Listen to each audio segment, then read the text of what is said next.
When my wife was 3 months pregnant, she knelt down before me and said she wanted to have an abortion because the company was about to go bankrupt and she needed to study abroad for a year. Through tears, I agreed, deciding to help her rebuild once she came back. But a year later, she returned, with a baby in her arms. When her friend heard the news, she praised her without hesitation. "You transferred the company's funds to run away with Eric overseas and you actually gave birth to his baby? Your husband's such an idiot. He believes everything you say." My wife gave a faint, calm smile. "Without a child, he can focus better, working hard for me and Eric. He was born to be a workhorse." I stood frozen at the office door, my whole body cold, but in the end, I left quietly. Fine. If that's how it was, then I had nothing left to hold on to. "You really pulled it off, huh? Getting your husband to agree to an abortion?" Abigail Fields' tone dripped with mockery as she spoke to my wife. Charlotte Evans, my wife, snorted. "What else could I do? I promised Eric I'd only have his child. That's smart." Abigail chuckled. "You made your husband think the company was going bankrupt so he'd clean up the mess for you, while you used the money to buy Eric a big house overseas, play house with him, and even have his baby. Without a child, he can focus better, working hard for me and Eric. He was born to be a workhorse. While Eric has suffered enough following me these past few years, I should at least compensate him. Not that pathetic loser." Charlotte's voice dripped with disdain. I froze in place. So it turned out, her claim that the company was going bankrupt was a lie. She hadn't wanted an abortion because she was depressed, she'd done it to make room for another man's child. The conversation in the office went on, but I could no longer make out the words. My ears buzzed, drowning everything else out. Suddenly, Charlotte's phone rang. She glanced at the screen and her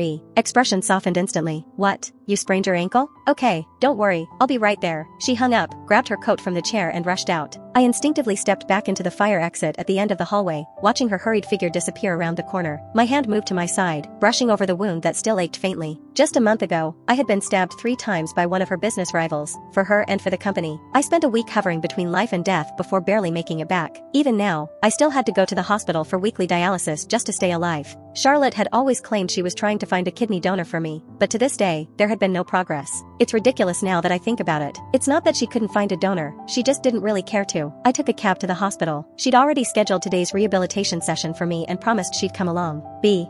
Apparently, Eric had twisted his ankle this morning, and without a second thought, she chose to be with him instead. When I got to the treatment room, the nurse told me that the doctor originally assigned to me had been called away at the last minute. They'd arranged for a trainee doctor to take his place. I nodded, but a heavy feeling settled in my chest. Later, I found out that because Eric had twisted his ankle, Charlotte had called away every senior doctor in the hospital to treat him. I heard that patient's name is Eric. Apparently, he's pretty good looking, a nurse whispered. "Miss Evans even dropped everything at the company just to stay with him," another replied. I felt like the biggest fool alive for believing every word she ever said. The therapy was far more painful than I expected. I could feel the blood seeping out, soaking through the sheets, made it sticky. I didn't make a sound. I just clenched my teeth until the session was over. When it finally ended, I slowly released my grip on the edge of the bed. At that moment, my phone rang. It was Charlotte. I stared at her name flashing on the screen for a long time before answering. "Are you done?" she asked. Her tone was emotionless, as if she were asking about something trivial. "Yeah," I said quietly. "It's over." She seemed relieved. "Then rest for a few days before you go back to work." Before I could respond, she hung up. I walked out of the hospital and stood by the road, waiting for a cab. The wind felt sharp and cold against my skin. When I got home, the light in the entryway was still on. I'd forgotten to turn it off before leaving this morning. This house was full of my traces, but nothing of Charlotte's. She had barely come home all year and I'd always believed she was abroad working hard for the company. Turns out, she'd been abroad giving birth to Eric's child, after first getting rid of mine. I sank into the couch, trembling all over. 3 years ago, when she started her business, she didn't even have a proper office. I quit my stable job to help her run operations and negotiate deals, staying up countless nights drafting proposals. When she said cash flow was tight, I mortgaged the house my parents left me. When she had to attend business dinners, I went in her place and drank until my stomach bled. Then I heard the sound of the door unlocking. Charlotte stepped in, changed her shoes and walked over. Her brows furrowed when she saw me slumped on the couch. "Are you just lying around all day?" she asked flatly. "Too hurt to move," I muttered. She glanced at me briefly, not even noticing the faint bloodstain on the couch. "That's normal," she said in a detached tone. "You'll feel sore for a few days after dialysis. Take a short break, a day or 2 should be enough. There's a lot of work piling up at the company and you'll need to get back soon." I looked up at her. There was no concern in her eyes, only impatience. "I know," I said quietly. She nodded, turned and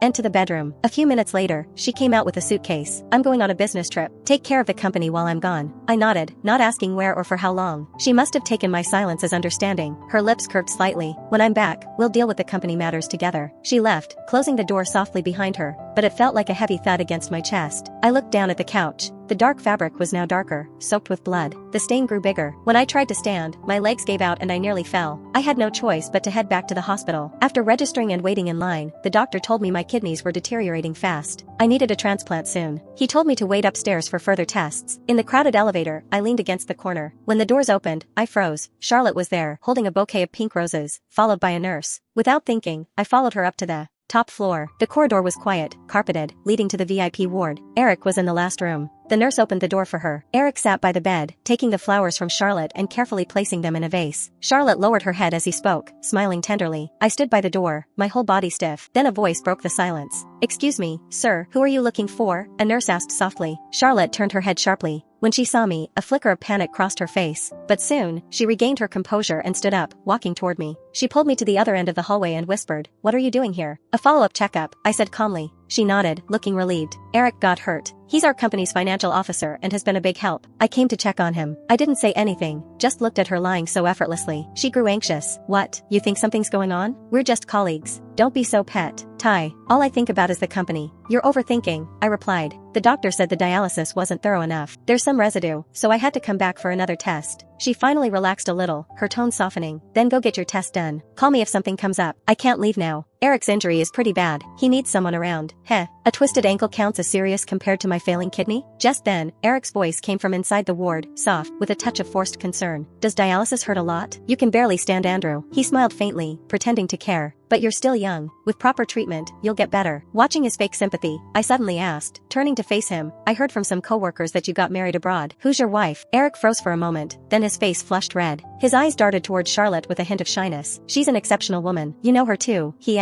Aid. He didn't say her name, just looked at me, his gaze carrying a trace of provocation. Charlotte frowned and pulled me aside. "Why are you asking that?" "Eric needs rest. Don't bother him. She's an important client of our company," she added defensively. "She's out of town and can't make it back right now. I'm just helping her take care of Eric. Is that so wrong?" Her voice rose, sharper now. "You're being petty. It's just one bad kidney. Stop acting like it's the end of the world. The company needs us to keep it afloat. Can't you think about something other than yourself for once?" I looked at her and suddenly smiled. "All right then, take good care of him. Wouldn't want to offend a client," I said quietly. Without another glance at them, I turned and left the ward. I remembered how, back when Eric first joined the company, Charlotte always gave him special attention, calling on him during meetings, taking him along on business trips. I'd even convinced myself it was normal. She was the boss and he was a subordinate. It was just her being responsible. On my way to the clinic, my phone buzzed. It was a text from Charlotte. "Sorry, I was a bit harsh earlier. Don't be mad. Once I finish things here, I'll come find you. The company needs us both right now. Don't start anything unnecessary." I stared at the screen for a while, then set the phone down without replying. During the checkup, the doctor examined my scans with a serious look. "The recovery isn't good," he said quietly. "And honestly, your chances of returning to a normal life are very low." He looked up. "Where's your wife? Why isn't she here with you?" I sat there, strangely calm, and finally replied in a faint voice, "She's dead." A week later, Charlotte finally came home, with Eric beside her. What shocked me even more was that Eric was holding their bastard child. "Sorry, Andrew, I didn't mean to trouble you," he said, looking at me nervously. "My wife's been really busy lately, so she asked me to take care of our baby. Honestly, I have no idea how to look after a kid, but Charlotte said she loves children. She suggested I move in here to make it easy for all of us." I threw a glance at Charlotte. There wasn't a trace of guilt or fear in her eyes.